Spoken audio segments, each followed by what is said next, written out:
August 15ರಂದು ಕೆಂಪುಕೋಟೆ ಮೇಲೆ ಪ್ರಧಾನಮಂತ್ರಿ ನರೇಂದ್ರ ಮೋದಿಜಿಯವರು RSS 100 ವರ್ಷ ತುಂಬಿರುವಂತಹ ಸಂದರ್ಭದಲ್ಲಿ ಅಭಿನಂದನಾರ್ಹ ಭಾಷಣವನ್ನು ಮಾಡಿರುವುದರಲ್ಲಿ ತೀವ್ರವಾಗಿ ಪ್ರತಿಕ್ರಿಯಿಸುತ್ತಿರುವಂತಹ ಕಾಂಗ್ರೆಸ್ಗೆ ಇರ್ಸು ಮುರ್ಸು ಆಗಿದೆ. ಸ್ವತಂತ್ರ ಹೋರಾಟದ ಸಂಪೂರ್ಣ ಗುತ್ತಿಗೆಯನ್ನು ಕಾಂಗ್ರೆಸ್ ತಗೊಳ್ಳೋ ಪ್ರಯತ್ನ ಮಾಡ್ತಾ ಇದೆ. ಆದರೆ ನಿಜವಾದ ಹೋರಾಟ ಮಾಡಿದರು ಅನಾಮಧೇಯ ಹಲವಾರು ಸ್ವತಂತ್ರ ಸೇನಾನಿಗಳು ತಮ್ಮ ಪ್ರಾಣ ಎಲ್ಲವನ್ನು ಕೂಡ ಬಲಿದಾನ ಮಾಡಿರುವಂಥದ್ದು ನಮ್ಗೆ ಗೊತ್ತಿರುವಂಥ ವಿಚಾರ. ಇವತ್ತು ರೈತರು, ಸಾಮಾನ್ಯ ಜನ, ಕೂಲಿಕಾರರು ಹಾಗೂ ಎಲ್ಲ ವರ್ಗದ ಜನ ಒಕ್ಕಟ್ಟಾಗಿ ಅಂದು ಸ್ವತಂತ್ರಕ್ಕಾಗಿ ತಮ್ಮ ಎಲ್ಲವ ಸರ್ವಸ್ವವನ್ನು ಕೂಡ ತ್ಯಾಗ ಮಾಡಿದ್ದಾರೆ. ಅದರ ಶ್ರೇಯಸ್ಸನ್ನು ಕೇವಲ ಕಾಂಗ್ರೆಸ್ ತೆಗೆದುಕೊಳ್ಳುವಂಥ ಪ್ರಯತ್ನ ಮಾಡ್ತಾಯಿದೆ. ಕಾಂಗ್ರೆಸ್ನವರು ಸ್ವತಂತ್ರ ಹೋರಾಟದ ಫಲಾನುಭವಿಗಳು. ಮಹಾತ್ಮ ಗಾಂಧೀಜಿಯವರು ಕಾಂಗ್ರೆಸ್ಸನ್ನು ವಿಸರ್ಜನೆ ಮಾಡಿ ಅಂತ ಸ್ವತಂತ್ರ ನಂತರ ಹೇಳಿದಾಗಲೂ ಕೂಡ ತಮ್ಮ ಸ್ವಾರ್ಥಕ್ಕೆ, ತಮ್ಮ ಅಧಿಕಾರದ ದಾಹಕ್ಕೆ, ರಾಜಕೀಯ ಲಾಭಕ್ಕಾಗಿ ಮುಂದುವರಿಸ್ಕೊಂಡು ಬಂದಿದ್ದಾರೆ. 28 ವರ್ಷದಲ್ಲಿ ಅವರು ಮಾಡಿರುವಂಥ ಆಡಳಿತ ಈ ದೇಶವನ್ನು ಅತ್ಯಂತ ಹಿನ್ನಡೆ ತಂದಿದೆ.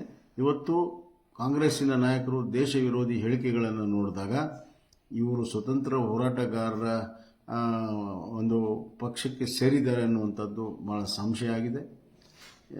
ಮತ್ತು ಕೆಲವರು RSSನ್ನು ತಾಲಿಬಾನಿಗೆ ಹೋಲಿಸ್ತಿರುವಂಥದ್ದು ನಾಚಿಕೆ ಆಗಬೇಕು.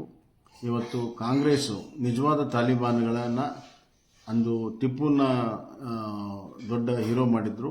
ಇವತ್ತು ತಾಲಿಬಾನ್ಗಳನ್ನು ಹೀರೋ ಮಾಡ್ತಾ ಇದ್ದಾರೆ. SDPI ಮತ್ತು ಇತರ ರಾಷ್ಟ್ರ ವಿರೋಧಿ ಸಂಸ್ಥೆಗಳು ಅದರ ಜೊತೆಗೆ ಸೇರಿ ಇವತ್ತು ಇವರು ರಾಜಕೀಯ ಮಾಡ್ತಿರುವಂಥದ್ದು ನೋಡಿದಾಗ ನಿಜವಾದ ತಾಲಿಬಾನ್ಗಳನ್ನು ಜೊತೆಗೆ ಇವತ್ತು ಗೆಳೆತನವನ್ನು ಮಾಡಿರುವಂಥದ್ದು ಕಾಂಗ್ರೆಸ್ ಪಕ್ಷ.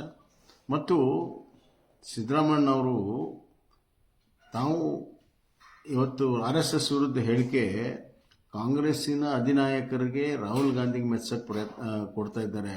ಯಾಕಂದರೆ ಅವರು ಮೂಲ ಕಾಂಗ್ರೆಸ್ನವರು ಅಲ್ಲ, ಆದರೆ more loyal than the king ಅಂತ ತೋರಿಸ್ಕೊಳ್ಳುವಂಥ ಪ್ರಯತ್ನ ಇವತ್ತು ಸಿದ್ದರಾಮಯ್ಯವರು ಮಾಡ್ತಿರುವಂಥದ್ದು ಭಾಳ ಸ್ಪಷ್ಟ.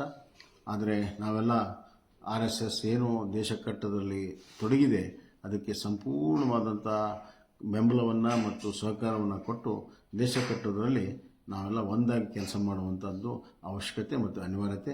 ಆ ಕೆಲಸವನ್ನು ನಾವು ಮಾಡೋಣ ಅಂತ ಈ ನಾನು ಎಲ್ಲ ಭಾರತೀಯರಿಗೆ ವಿನಂತಿಯನ್ನು ಮಾಡ್ತೇನೆ.